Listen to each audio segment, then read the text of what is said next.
All right, let's get right into it. Every single time you turn on your tap, you're tapping into this hidden world of incredible engineering. Today, we're going to pull back the curtain on one of its most critical, yet kind of unknown secrets, a concept called sludge age. It's the absolute key to how we get clean water, and honestly, it's pretty wild. So, to really get this, you've got to picture something.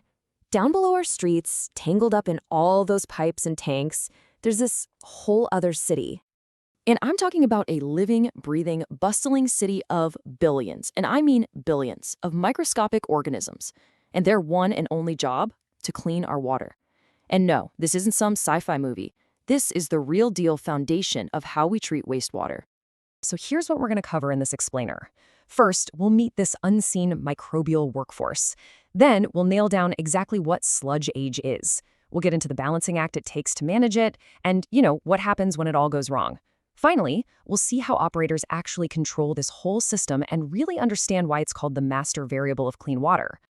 All right, first up, let's properly meet this microscopic city.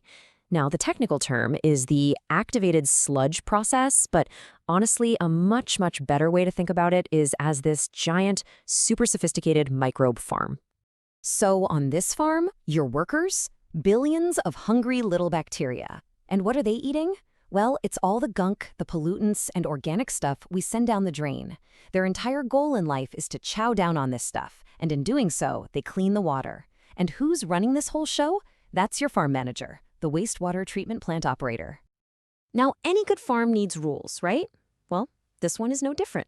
In fact, it has one rule that's so important, it basically governs everything else that happens. And that rule is the sludge age.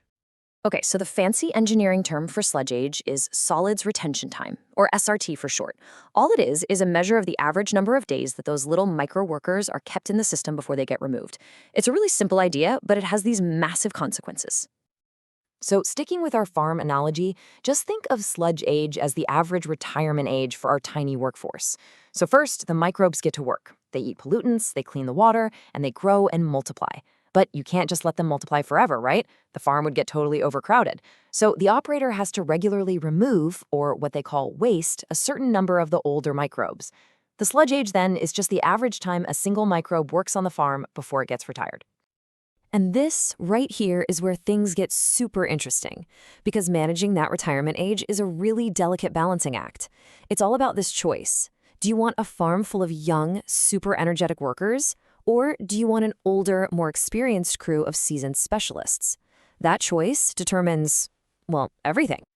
And believe me, that choice changes everything. So if you go with a short sludge age, we're talking just a few days, you get a young, fast-growing team. They are fantastic at getting rid of basic organic waste, but they also produce a ton of excess sludge. But if you go for a long sludge age, say over 8 days, now you've got an older, more seasoned workforce. These are your specialists, these slow-growing microbes called nitrifiers, and they are absolutely essential for removing tougher stuff like nitrogen. Plus, here's a nice bonus, they produce less waste themselves. So you see, the operator has to pick the right sludge age for the job, because if they get that balance wrong, you've got a mismanaged workforce on your hands, and the whole system can just fall apart. Okay, so in a perfect world, what does this look like? Well, the operator dials in the sludge edge just right to encourage these things called flock-forming bacteria. Just imagine these guys as perfectly organized, super efficient work crews. They all clump together into these dense little particles called flocks, which settle out nice and neat at the bottom of the tank. And what does that leave you with? Crystal clear water up top. That's the dream right there. But what happens if that sludge age is off? If it's too low or even too high, you can get an explosion of something called filamentous bacteria. These are your troublemakers. They grow in these long, stringy chains that get all tangled up like a big web, and they stop the good sludge from settling down. This whole situation is a nightmare for operators. It's called sludge bulking, and it is a total disaster. Solids wash right out of the system, the water isn't clean, and basically the whole farm is just thrown into chaos. So how in the world does the farm manager, our operator, stop this from happening? How do they actually control the hiring and retiring of these microbes to keep that perfect balance? It's actually simpler than you might think. It all boils down to one single control, the Waste Activated Sludge pump, or WAS pump. Want to increase the sludge edge to get that older, more specialized team? Simple. You just slow down the pump. retiring fewer microbes each day. And if you need to bring in the young guns for a different job, you got it? You speed up the pump, retiring more of them. It's a direct, physical handle on this whole microscopic ecosystem. And this table here just lays it all out perfectly.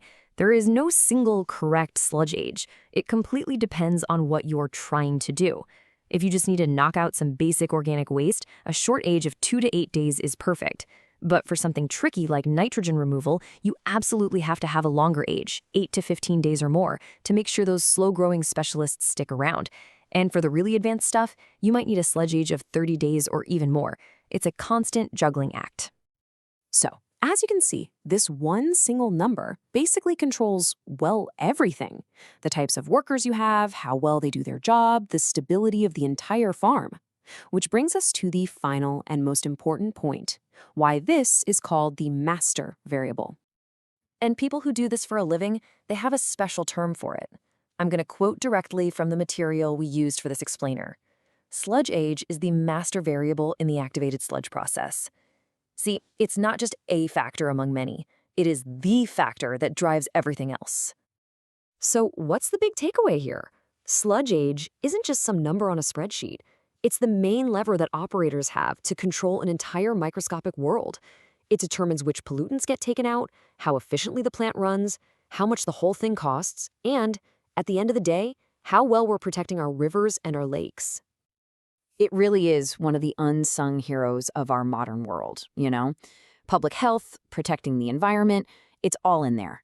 So the next time you turn on the tap for a glass of water, maybe you'll think about that incredible, invisible city working around the clock and the skilled farm manager making it all happen, just for you.